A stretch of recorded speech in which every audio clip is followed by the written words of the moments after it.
Assalamualaikum warahmatullahi wabarakatuh. Waalaikumsalam warahmatullahi wabarakatuh. Alhamdulillahi binikmatil iman wal islam. Asyhadu an la ilaha illallah wa asyhadu anna Muhammad Rasulullah. Allahumma salli ala sayyidina Muhammad wa ala alihi sayyidina Muhammad. Sadaqallahul azim. Kaum muslimin dan muslimat pemirsa TVRI Sulawesi Tengah yang berbahagia. Senang sekali pemirsa kembali kami menyapa Anda dalam program acara persembahan TVRI Sulawesi Tengah, yaitu program acara Mimbar Agama Islam. Dan insya Allah program Mimbar Agama Islam ini akan menambah munajah dan takarub kita kepada Allah Subhanahu wa Ta'ala. Kaum muslimin dan muslimat pemirsa TVRI Sulawesi Tengah yang berbahagia, alhamdulillah telah hadir di tengah-tengah kita narasumber yang insya Allah akan membawakan materi kita pada sore hari ini di program acara Mimbar Agama Islam, yaitu Al-Ustadz Al-Mukarram Ustadz Ahmad Sobaryadi SAG. Assalamualaikum Ustaz. Waalaikumsalam warahmatullahi wabarakatuh. Alhamdulillah Ustaz Bambang. Baik, terima kasih telah hadir di studio kami. Sama-sama. Ustadz Ahmad Sobaryadi SAG merupakan Binroh atau Bimbingan Rohani Polda Sulawesi Tengah. Dan kami juga membuka line telepon di 0451 452 414 bagi pemirsa yang ada di rumah yang ingin berinteraktif dengan Ustadz atau ingin bertanya pada materi kita sore hari ini di program acara Mimbar Agama Islam. Kaum muslimin dan muslimat pemirsa TVRI Sulawesi Tengah yang berbahagia, tema kita pada sore hari ini di program acara Mimbar Agama Islam yaitu tentang umat akhir zaman, peluang dan tantangan. Baginda Rasulullah Sallallahu Alaihi Wasallam bersabda yang artinya, umat yang terbaik adalah umat yang meyakini diriku. Dia tidak melihat diriku, tetapi ia meyakini bahwa saya adalah utusan Allah Subhanahu Wa Taala dan meyakini tentang nilai-nilai Islam. Tentunya di dalamnya ada beberapa tantangan yang tentunya beberapa tantangan ini akan dibahas oleh Ustadz kita pada sore hari ini. Dan untuk mengkajinya lebih dalam lagi materi kita pada sore hari ini, langsung saja kita persilakan kepada Al-Ustadz Ahmad Sobaryadi SAG untuk memberikan tausiah. Kepada Ustadz, tafadhol kami persilakan. Assalamualaikum warahmatullahi wabarakatuh. Waalaikumsalam warahmatullahi wabarakatuh. Alhamdulillahi rabbil alamin. Wa bihi nasta'inu ala umuri dunya waddin. Wassalatu wassalamu ala asyrafil anbiya'i wal mursalin sayyidina wa maulana Muhammadin wa ala alihi wa sahbihi ajma'in. Qala Allah ta'ala fi kitabihil karim, a'udzu billahi minasyaitonir rajim. Bismillahirrahmanirrahim. Kuntum khaira ummatin ukhrijat linnas ta'muruna bil ma'ruf wa tanhauna 'anil munkar wa tu'minuna billah. Al-ayah amma ba'd.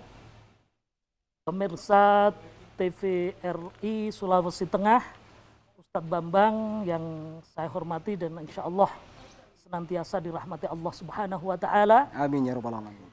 Kembali sore ini kita bertemu di program Mimbar Agama Islam TVRI Sulawesi Tengah.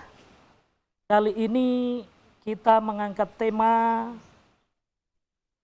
peluang dan tantangan umat akhir zaman. Iya Ustaz. Sederhananya saya ingin katakan umat akhir zaman itu umat yang serba instan. Dekat surganya, tetapi juga sangat dekat nerakanya. Itu dalam kata yang sederhana kira-kira seperti itu. Rasulullah sampaikan dalam hadis Ahmad, ju'ilat ummati khairul umam.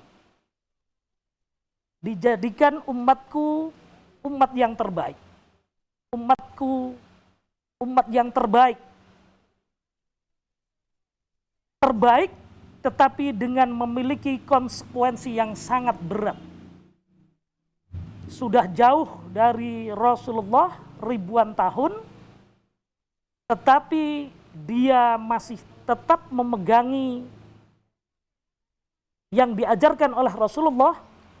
Ya, dua hal taraktu fikum amrain, ya, dua hal yang apabila kita pegangi yang ditinggalkan oleh Rasulullah akan selamat, surga jaminannya. Tetapi sebaliknya, seandainya kita tidak hati-hati, maka sangat mudah tergelincir. Itu yang sangat berat.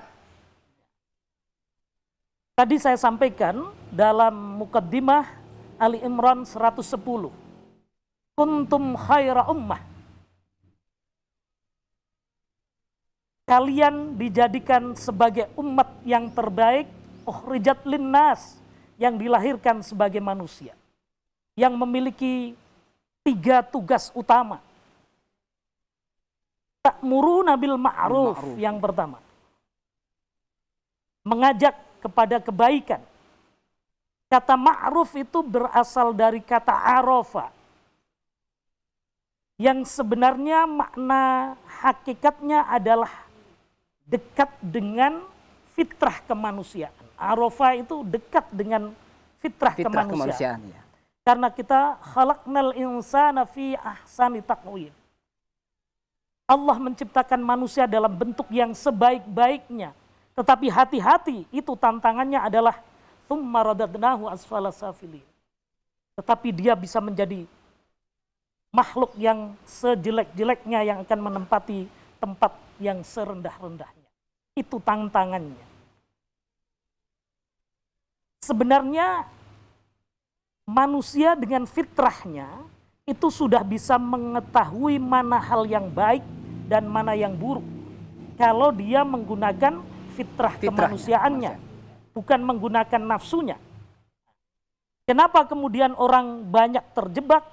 Karena hawa nafsunya yang dia pakai. Ini yang nanti akan kita bahas. Yang menyebabkan orang bisa, Masya Allah, jungkir balik tidak karu-karuan, dia hilang fitrah kemanusiaan. Pertama itu, tugas kemanusiaan adalah ta'muruna bil ma'ruf. Ta'muruna bil ma'ruf, mengajak kepada kebaikan.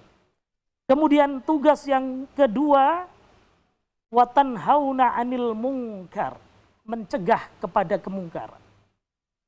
Yang agak repot sekarang itu, kalau ta'muruna bil ma'ruf, semua orang bisa. Bisa, Ustaz. Tapi kalau tanhauna 'anil munkar, sedikit orang yang bisa. Kurang-kurangnya ya ta'muruna bil ma'ruf, tetapi dia juga mengikuti yang mungkar. Na'udzubillah, ini repot ini. Yang sering menjadi persoalan di situ. Dia lakukan kebaikan, tetapi maksiatnya juga jalan terus. Ini na'udzubillah, berat memang. Makanya istilahnya sekarang banyak orang muflis, warna-warni, bolang-bolang gitu istilahnya. Ibadah mau, maksiat juga mau. Ini yang repot. Makanya kalau kita tanhauna 'anil munkar, ya tentu badan kita dulu yang mencegah kepada kemungkaran, sudah melaksanakan dulu. Baru yang ketiga, tu'minuna billah. Ya, beriman kepada Allah Subhanahu wa ta'ala. Ini tugas utama khaira ummah. Manusia dilahirkan, diciptakan oleh Allah, dilahirkan sebagai manusia, memiliki 3 tugas utama ini. Kemudian ada di belakang kita, ada di hadapan kita maksud saya, itu tantangan yang sangat besar sebagaimana dalam hadis Abu Dawud yang cukup panjang disebutkan, musuh-musuh umat Islam itu sudah mengepung sebagaimana makanan siap santap sudah ada di nampan.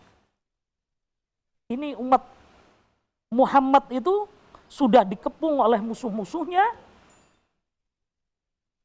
ibarat makanan sudah di piring atau di nampan. Iya, jadi seperti makanan lezat, Ustaz. Iya. Ini yang berat itu seperti itu. Mereka sudah tidak memiliki lagi rasa takut dengan umat Islam. Kemudian sahabat bertanya, apakah karena jumlah kami yang sedikit? Tidak. Bahkan jumlah umat Islam saat ini banyak. Di Indonesia ini kan sangat banyak. Ya.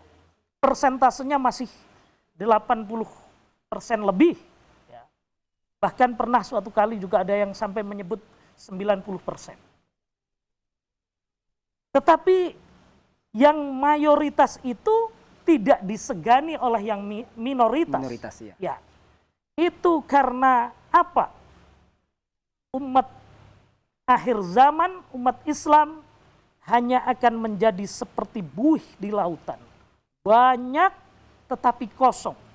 Hanya nampak di permukaan, tidak ada esensinya. Ini yang paling berat tantangan kita. Kita jumlahnya mayoritas, banyak, tetapi yang konsisten memegang keislamannya, hakikat keislamannya, mereka justru sedikit kualitasnya. Kuantitasnya banyak tetapi sedikit kualitasnya. Ini umat akhir zaman, bisa kita lihat misalkan di Sulawesi Tengah, muslimnya taruhlah 80%. Dari 80% itu yang memegang teguh panji-panji keislaman, yang sungguh-sungguh melaksanakan ajaran agama Islam hanya berapa persen. Yang paling sederhana sebagai imaduddin, sebagai tolok ukur agama adalah sholatnya. Sekarang saya tanya Ustadz Bambang. Iya. Ya, di Palu yang umat Islam juga kira-kira samalah 80%. Sekarang yang konsisten melaksanakan 5 waktu sholat, itu hanya berapa persen? Mungkin tidak lebih dari 20%. Iya. Maghrib waktunya, ya kalau maghrib isya masih lumayan lah. Itu hanya berapa orang mungkin kalau dihitung dari jumlah warga yang ada di situ yang sungguh-sungguh bisa melaksanakan sholat. Tetapi mereka KTP-nya juga Islam. Nah ini Masya Allah. Apalagi yang sungguh-sungguh tafakuh fiddin, memperdalam agama. Sangat sedikit. Itulah kuantitasnya banyak tetapi kualitasnya rendah. Rendah Ustaz, ya. Itu Masya Allah. Kenapa umat Islam seperti ini? Karena dalam hatinya ada penyakit, yaitu penyakitnya orang modern yang Rasulullah katakan sebagai penyakit wahan. Apa ya Rasulullah? Wahan itu Rasulullah katakan hubbud dunya wa karahiyatul maut. Cinta dunia Ya. dan takut mati. Setengah mati cintanya dengan dunia. Zuhur, waduh, lagi sibuk-sibuknya. Banyak pekerjaan ya.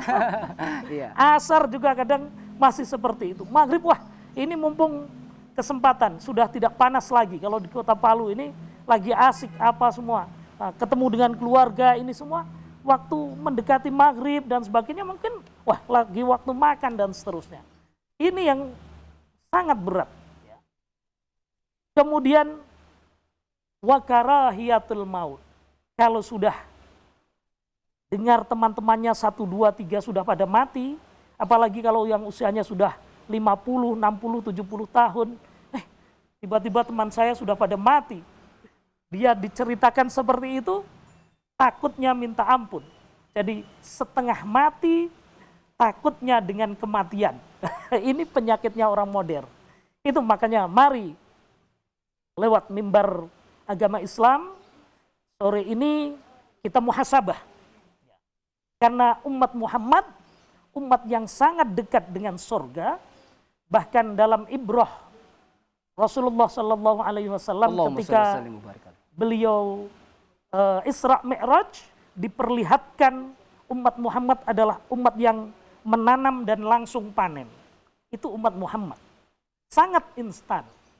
Orang berinfak itu dalam Al-Quran juga digambarkan, mathalul ladzina yunfiquna amwalahum fi sabilillah kamathali habbatin ambatat sab'a sanabila fi kulli sumbulatin mi'atu habbah wallahu yudha'ifu liman yasha.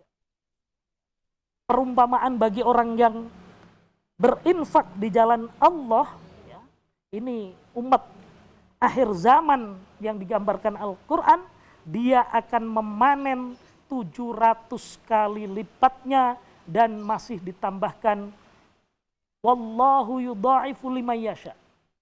Artinya bagi yang Allah kehendaki masih akan dilipat gandakan dengan tidak ada batasan.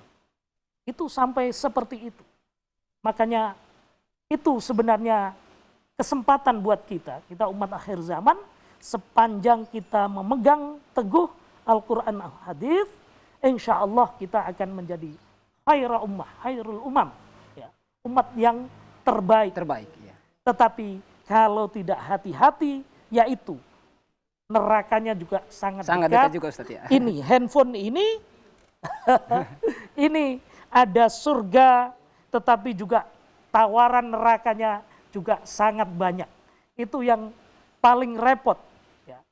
Kita kadang lagi mutolaah, lagi belajar agama, ya, karena tidak sempat kemana-mana kan membawa kitab yang tebal-tebal, kadang sudah ada, bahkan kalau kita mutolaah, kadang cukup kita jepret saja, ya, kita foto, ketik saja, ya, atau bahkan ya, kalau dulu saya belajar agama, saya mau cari Qur'annya, karena saya bukan hafid ya, saya bukan hafal, jadi sering saya cari ini Quran surat apa, ayat berapa. Kalau dulu kan harus bawa Fathur Rahman yang tebal itu, atau Al-Mu'jam Al-Mufarras. Ya, yang agak tebal. Ya.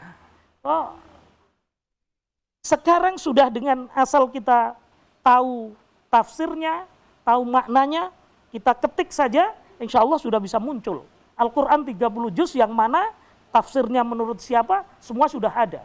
Itu kita bisa sangat mudah. Artinya surganya mudah. Tetapi lagi asik mutolaah begitu, tiba-tiba juga ada iklan. Iklannya apa coba? Ya betul, kadang-kadang iklannya lewat Ustaz ya. Iya, iklannya kadang ada perempuan setengah telanjang lah, apa semua. Tawaran-tawaran nerakanya kadang jauh lebih gencar. Bagaimana kita yang sudah tua saja merasa seperti itu, apalagi anak-anak muda sekarang. Itulah yang paling berat kita rasakan. Anak-anak kita ini tantangannya luar biasa. Ya, baik. Maka ke depan, mari tidak ada lain, kita bawa anak-anak kita untuk tafakuh fiddin, memperdalam agama, sehingga dia tidak lagi seperti yang digambarkan oleh Rasulullah, sebagai umat yang banyak kuantitasnya tetapi kualitasnya rendah. Ya, itu saya kira pengantar kita. Ya. Baik, terima kasih Ustadz atas penjelasannya. Ya. Kaum muslimin dan muslimat pemirsa TVRI Sulawesi Tengah yang berbahagia, seperti yang disampaikan Ustadz tadi bahwa umat akhir zaman adalah umat yang dekat dengan surga ketika ia mengerjakan amal ibadah. Dan umat akhir zaman pun akan dekat dengan neraka ketika ia meninggalkan amal-amal soleh di hadapan Allah Subhanahu wa Ta'ala, Allah Azza wa Jalla. Dan perbanyaklah mengerjakan amar ma'ruf, insya Allah kita akan dekat dengan Allah Subhanahu wa Ta'ala, dan kita hindari perbuatan yang mungkar yang insya Allah berdasarkan Al-Quran dan hadis Rasulullah Sallallahu Alaihi Wasallam. Baik, kembali kami membuka line telepon di 0451 452 414. Bagi pemirsa yang ada di rumah yang ingin berinteraktif dengan Ustadz atau ingin bertanya pada materi kita sore hari ini di program acara Mimbar Agama Islam. Ya baik, sambil menunggu penelpon mungkin Ustadz. Ya baik Ustadz, sambil menunggu penelpon juga dan ada beberapa durasi waktu, kita ikuti jedah pariwara berikut ini. Tetaplah di TVRI Sulawesi Tengah, TVRI Media Pemersatu Bangsa.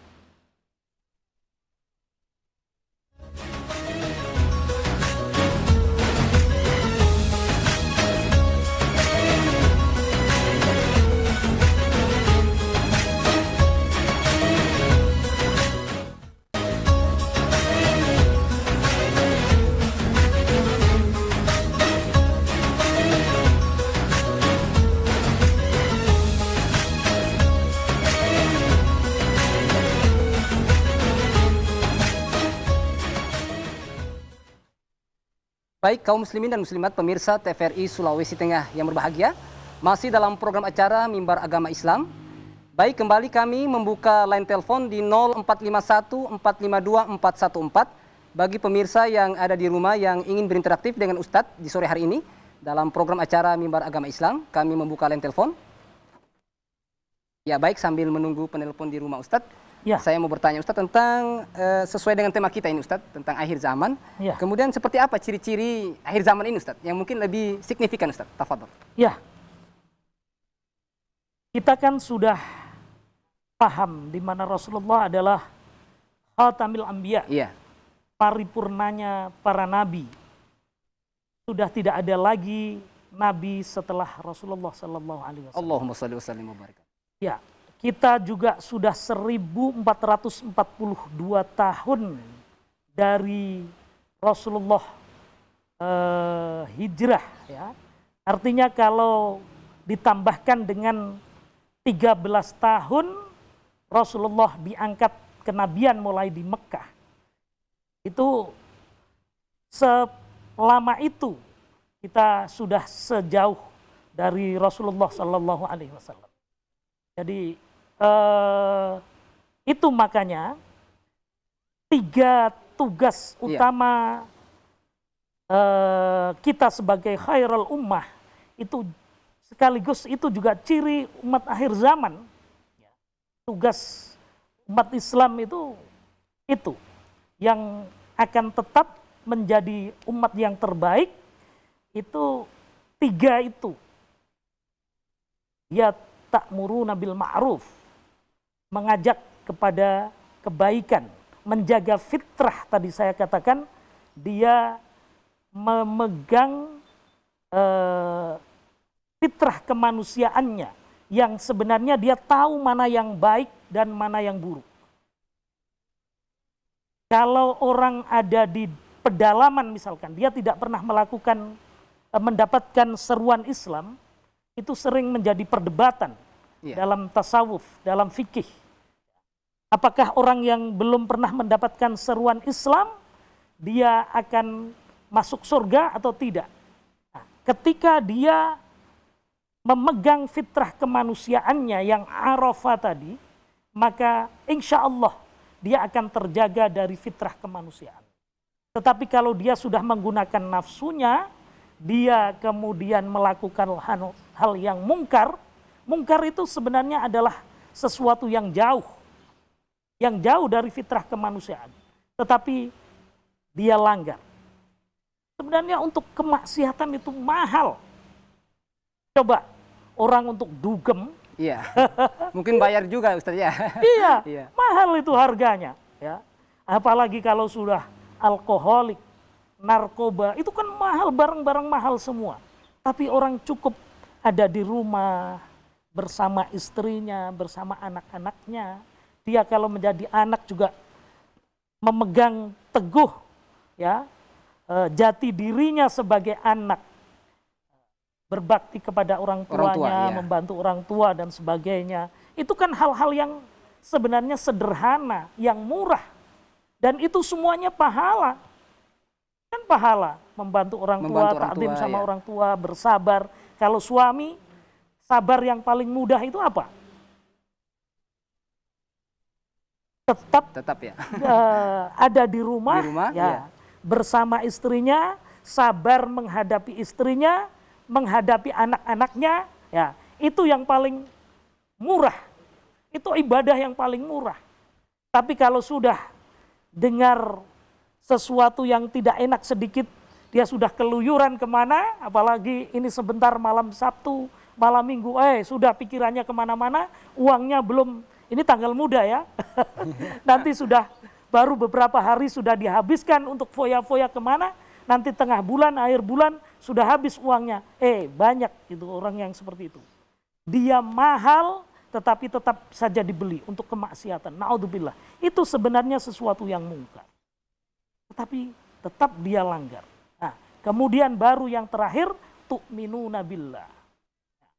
Kalau orang sudah 3 hal ini dilakukan, itu fitrah dan ciri manusia modern, insya Allah dia bisa melewati tantangan-tantangannya, itu artinya surga sudah disiapkan, dihadiahkan untuk dia. Yang agak berat kan anak-anak mudanya. Dengan kita membawa gadget seperti sekarang ini, Masya Allah. Kemarin sempat kita singgung sedikit pada mimbar agama Islam bulan lalu ya tentang hijrah itu. Masya Allah, anak-anak sekarang itu SD, yang perempuan apalagi, sudah rata-rata sudah menstruasi. Kelas 4, kelas 5 itu sudah pada menstruasi. Tapi nanti mereka menikah menyalurkan hasrat biologisnya 25 tahun, bahkan di Palu ini banyak yang sampai 30 tahun, baik laki-laki maupun perempuan. Baru mereka menikah. Selama itu mereka stres menahan libidonya. Yang laki-laki juga begitu. Kelas 6, kelas 1 SMP, sekarang sudah pada mimpi basah itu yang laki-laki. Mungkin agak cepat Ustaz dewasanya ya. Televisi, internet, hari-hari mereka baca. Mereka lihat gadget setiap saat di tangannya. Apalagi ini dengan daring seperti ini, sering orang tua tidak bisa mengontrol. Masya Allah. Ya itu sederhananya. Kita sedang mutolaah Quran, hadis, ya, buku-buku agama, pelajaran-pelajaran agama. Itu pun banyak iklan yang masuk, ya, yang cenderung kemaksiat. Lah bagaimana anak-anak kita kalau dia tidak apa? Saya sering mengistilahkan kesemutan itu. Ya. Orang tua saja kesemutan. Bagaimana kalau anak-anak mudanya? Masya Allah. Nah, ini yang sangat berat. Nanti 25 tahun, rata-rata di Palu 30 tahun bahkan baru mereka menikah. Selama itu mereka stres menahan libidonya. Ini makanya harus dicarikan solusi bagaimana agar anak-anak bisa terbentengi sehingga tetap bisa menjaga fitrah keislamannya. Islamnya tetap terjaga, fitrah kemanusiaannya sebagai makhluk yang arafah, yang dekat dengan kebaikan ini tetap terjaga. Itu satu hal. Kemudian ada hal lain yang Ustadz Bambang kita perlu prihatin. Iya. Kenapa umat akhir zaman ini diandaikan oleh Rasulullah itu seperti buih, banyak tetapi hanya di permukaan. Tantangan berat umat Islam di mana-mana biasanya mereka lebih suka bertempur dengan saudaranya sendiri.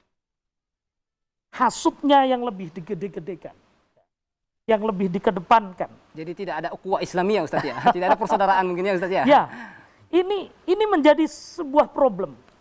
Masjid di mana-mana juga mengalami masalah. Mulai dari pembangunannya kadang juga sudah bermasalah. Begitu sudah jadi masjidnya, itu juga di situ terjadi eker-ekeran lagi. Belum lagi nanti untuk tarbiyatul ummah, tarbiyatul aulad, untuk kegiatan pendidikan ya. umat, pendidikan anak. Di situ juga ustadz satu dengan yang lain saling berebut. Ini yang Masya Allah. Karena kita sering sangat berat dengan yang namanya penyakit hati, hasad, hasut, iri dengki itu. Dan yang repot, hasad itu datangnya dari orang dekat. Ustadz ya dengan ustadz. Ya. Misalkan itu, di satu profesi juga begitu. Umat Islam lebih suka bertempur dengan temannya sendiri ketimbang besar bersama-sama. Belum lagi nanti di satu masyarakat ketika tidak tertata dengan baik, maka mayoritas bisa dikalahkan oleh minoritas yang terorganisir. Ini juga, ini sering dinisbahkan sebagai perkataannya Sayyidina Ali. Ini sebenarnya adalah peribahasa Arab, tetapi sering dinisbahkan ke Sayyidina Ali karramallahu wajhah. Iya. Ya. Ya, baik Ustaz. Sebelum kita lanjutkan Ustaz, kita menerima telepon dulu. Oh, ada lain telepon. Ya. Halo, Assalamualaikum. Ya. Assalamualaikum Pak Ustaz. Waalaikumsalam warahmatullahi wabarakatuh. Baik, dengan Bapak siapa di mana, Pak? Amir di Tinggede. Pak Amir di Tinggede. Ya, Pak Amir, langsung saja pertanyaannya kepada Ustaz. Ya, sebagaimana kita ketahui bahwa zaman sekarang sudah banyak pemunculan para dai, para penceramah, dan di mana banyak juga para habis-habis yang telah dibentuk di mana-mana. Namun sudah tidak ada lagi seorang fuqaha yang bisa mendengarkan pencerahan tersebut. Yang saya mau tanyakan, apa maksudnya fuqaha yang di sini Pak Ustaz? Terima kasih. Fuqaha. Fuqaha, iya. Fuqaha. Oh ya. Baik, terima kasih Pak Amir di Tinggede. Ya, kembali kami membuka line telepon di 0451 452 414. Bagi pemirsa yang ada di rumah yang ingin berinteraktif dengan Ustadz atau ingin bertanya pada materi kita sore hari ini di program acara Mimbar Agama Islam. Ya baik Ustadz, sebelum dilanjutkan penelpon, Ustadz mungkin dilanjutkan tadi jawabannya Ustadz sebelum kita ke penelpon. Ya, Bapak Amir di Tinggede. Ya. Fuqaha, ya, fuqaha itu orang yang ahli dalam bidang fikih. Fikih, ya. Tetapi kemudian memiliki perluasan makna bahwa dia orang yang dalam ilmunya juga sering dipredikati sebagai fuqaha, ahli fikih, ya, ahli agama. Itu juga biasa disebut sebagai fuqaha. Orang yang tafaqquh fiddin, yang memperdalam agama, itu sering seperti itu. Ya, baik Ustaz. Memang, sebelum kita lanjutkan lagi Ustaz, ada penelpon lagi nih Ustaz. Oh, ya. Alhamdulillah. Ya, halo, Assalamualaikum. Halo, Assalamualaikum. Ya, halo. Kembali kami membuka line telepon di 0451 452 414. Bagi pemirsa yang ada di rumah yang ingin berinteraktif dengan Ustadz atau ingin bertanya pada materi kita sore hari ini yang cukup bagus ya, tentang akhir zaman tentunya. Ya, halo. Dengan tema umat akhir zaman, peluang dan tantangan. Ya, halo, Assalamualaikum. Waalaikumsalam warahmatullahi wabarakatuh. Ya, baik, dengan Bapak siapa di mana, Pak? Pak Rudi di Jalan Bali, Pak. Ya, Pak Rudi di Jalan Bali. Ya, Pak Rudi, langsung saja pertanyaannya. Assalamualaikum, Ustaz. Waalaikumsalam warahmatullahi wabarakatuh. Ya, Pak Rudi, silakan. Alhamdulillah ada acara seperti ini yang bisa menjadikan kita pelajaran di zaman sekarang. Iya, iya. Bagaimana Pak Rudi? Ya, halo Pak Rudi. Oh, terputus kayaknya. Ya, terputus. Bisa Pak Rudi kembali menghubungi kami di 0451 452 414 untuk layanan line telepon program acara Mimbar Agama Islam. Ya, saya akan lanjutkan. Ya, baik Ustaz, sebelum kita terima Pak Rudi, Ustaz. Tadi yang saya sampaikan tadi, juga kaitannya dengan fuqaha ini. Memang inilah umat instan, umat akhir zaman itu rata-rata umat yang instan, yang tafaqquh fiddinnya tidak terlalu serius. Hanya sedikit orang saja yang sungguh-sungguh dia bisa berpredikat sebagai fuqaha yang tafaqquh fiddin. Kita bisa di Sulawesi Tengah ya, di Palu kita bisa belajar bagaimana Al-Habib Al-Idrus bin Salif Al-Jufri. Beliau bisa berdakwah ketika itu dengan segala keterbatasannya sampai ke pelosok Sulawesi. Bahkan sampai ke Ternate dan sebagainya. Berhari-hari beliau berdakwah. Ya, itu sampai seperti itu. Dan kemudian murid-muridnya juga begitu serius memperdalam agama. Bagaimana dulu apalagi kalau sudah sampai pada para sahabat, para tabi'in ya, dan seterusnya. Masya Allah.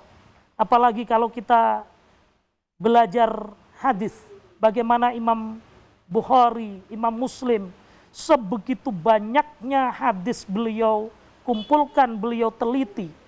Jadi keseriusannya dalam tafaqquh fiddin itu luar biasa. Sekarang semuanya sudah serba canggih. Tapi apa yang dilakukan? Orang umat akhir zaman itu lebih suka manja. Ini yang rata-rata tidak pada serius. Makanya Masya Allah, andai sekarang ini ada umat yang masih serius memegang Al-Quran dan Al-Hadith, maka itulah surganya begitu dekat. Tetapi tantangannya juga begitu banyak. Nah, tentang ahli fikih, fuqaha, ulama-ulama yang bisa dijadikan rujukan ini sekarang banyak mengalami kekeringan. Kita sekarang mengalami yang istilahnya kehilangan panutan. Ulama yang bisa dijadikan panutan ini sekarang semakin sedikit. Ya, baik apalagi Ustaz, sebelum kita lanjutkan, masih ada penelpon. Oh iya, iya. Halo, Assalamualaikum. Waalaikumsalam warahmatullahi wabarakatuh. Iya, baik dengan Pak Rudi. Iya Pak, mungkin mohon maaf tadi mungkin jaringan kurang bagus. Ya baik, langsung saja Pak Rudi. Ya, saya langsung saja ke pertanyaan Pak Ustadz. Ya, mari Pak Rudi. Begini Pak Ustadz, saya termasuk salah satu orang yang lagi sedang berusaha untuk berwirausaha. Ya. Wira swasta ya? Ya, berwirausaha. Iya. Yang saya ingin pertanyakan Pak Ustadz, bagaimana sih sistemnya Nabi kita Muhammad Sallallahu Alaihi Wasallam Allahumma shalli wa sallim wa barik di alaihi. dalam melakukan perdagangan zaman dahulu kala itu? Bagaimana caranya Nabi Muhammad menjalankan usahanya itu Pak Ustadz? Ya. Yang sesuai dengan tuntunan Nabi. Karena kami ingin seperti beliau juga. Ya. Menjadikan Rasulullah sebagai uswatun hasanah termasuk dalam hal berniaga ya. Iya, Kira-kira seperti itu mungkin. Mohon penjelasan Pak Ustadz. Ya, terima kasih Pak Rudi. Terima kasih. Assalamualaikum warahmatullahi wabarakatuh. Waalaikumsalam warahmatullahi wabarakatuh. Ya baik, sebelum kita jawab pertanyaan dari Pak Rudi, kita ikuti pesan-pesan berikut ini. Tetaplah di TVRI Sulawesi Tengah, TVRI, media pemersatu bangsa.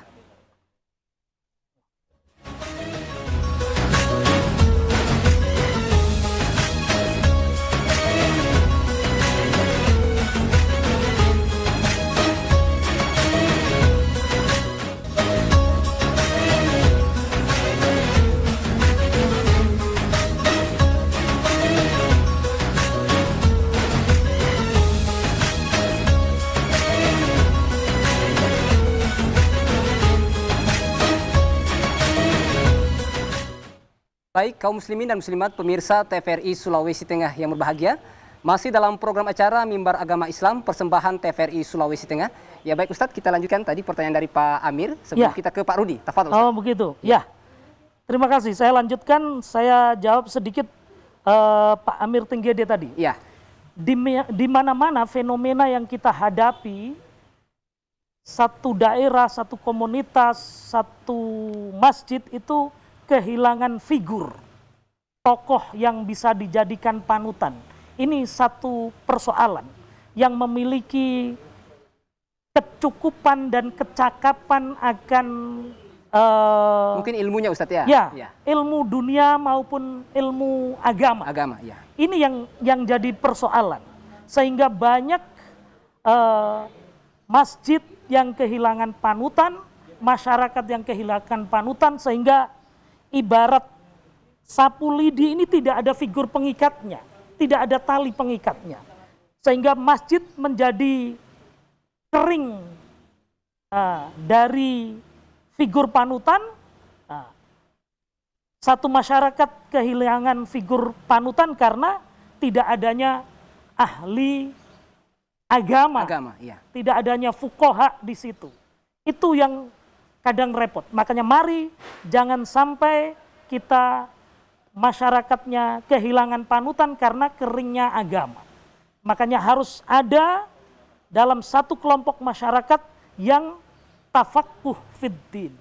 Kalau kita punya anak 5 misalkan, atau saya 3, jangan semuanya menjadi master, menjadi doktor yang umum, tapi juga harus ada master dan doktor yang agama. Artinya begitu. Yang dipesantrenkan, yang sungguh-sungguh, yang nantinya bisa memberi liung diru qaumahum idza raja'u ilaihim.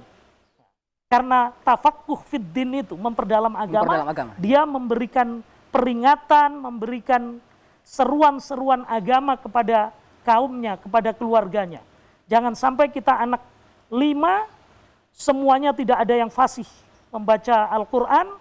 Ketika kita butuh untuk imami sekedar sholat, sekedar doa saja, harus mencari imam kemana. Ini persoalan. Sama dengan satu umat, maka mari kita sangat tidak seyogia kalau seluruhnya berangkat. Kalau zaman Al-Quran itu, zaman Rasulullah kan seluruhnya ke medan perang, itu tidak boleh.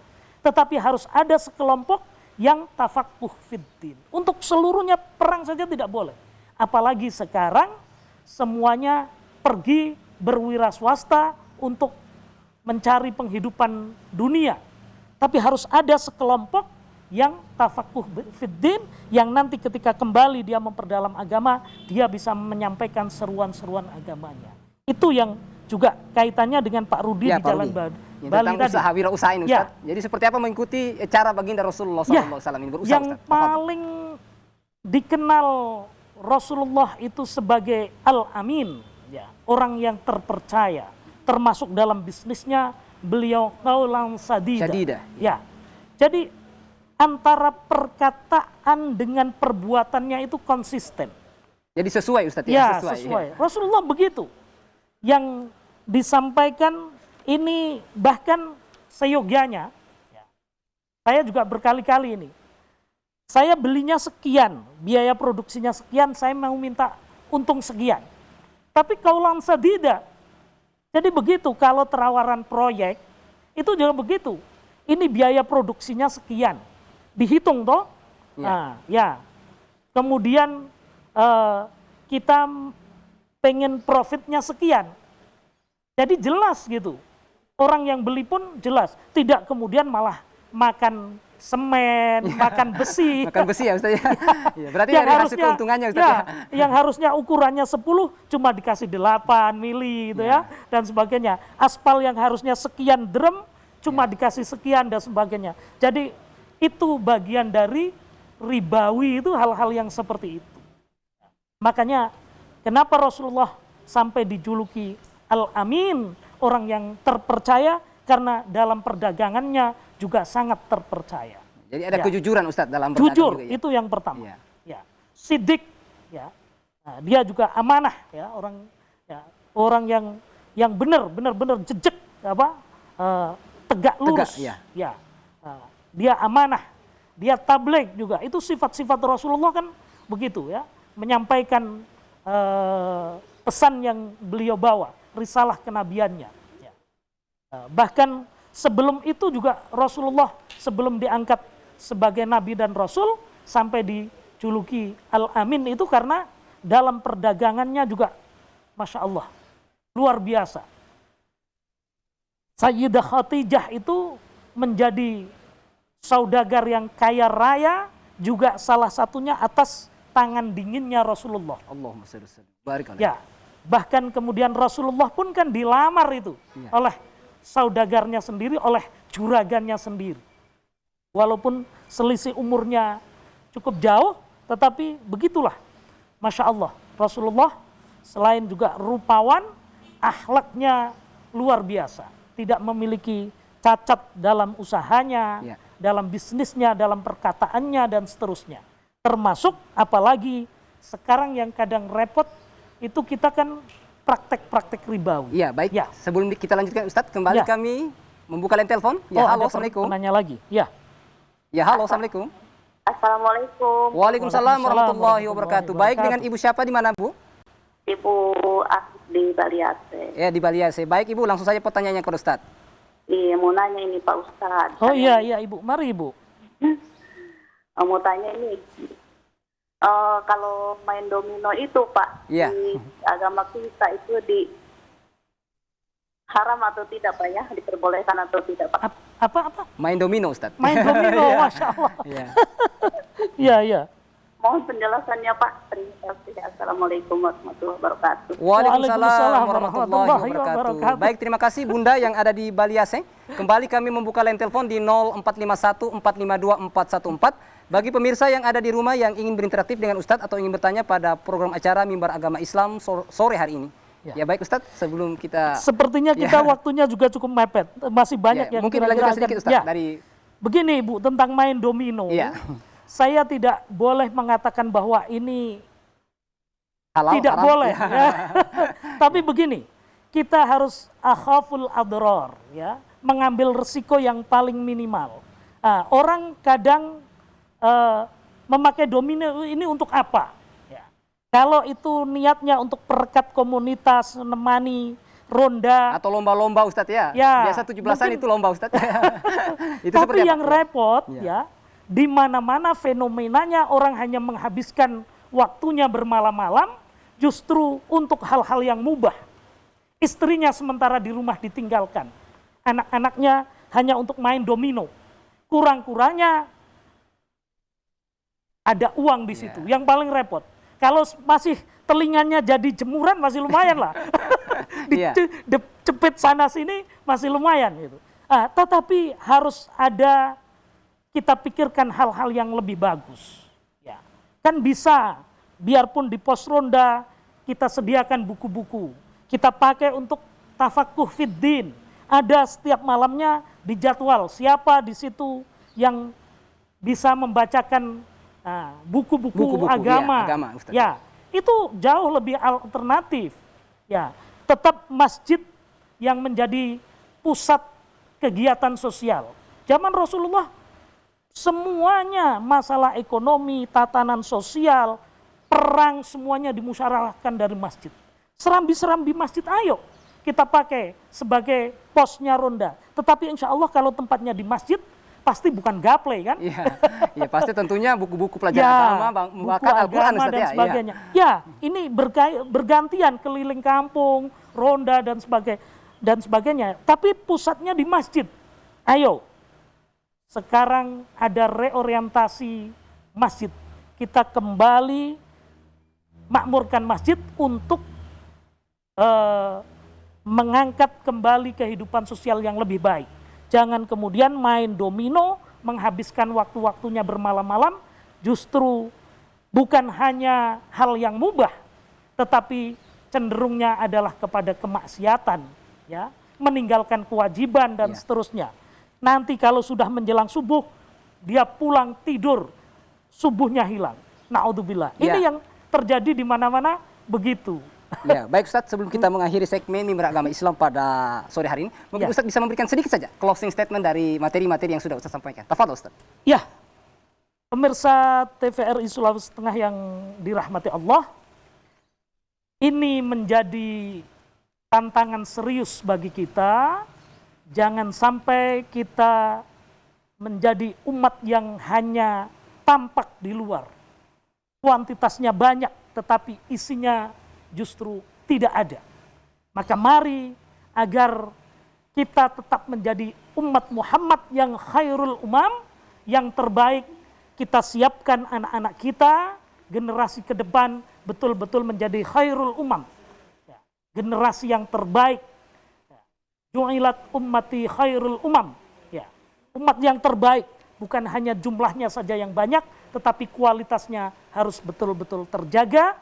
Kita kembali kepada Al-Quran dan Al-Hadis sebagaimana yang Rasulullah tinggalkan. Ya, baik, terima kasih Ustadz atas penjelasannya. Terima kasih kembali. Kaum muslimin dan muslimat pemirsa TVRI Sulawesi Tengah yang berbahagia, Ustadz tadi sudah menjelaskan bahwa umat yang terbaik adalah umat yang mengikuti Al-Quran dan Sunnah Rasulullah SAW.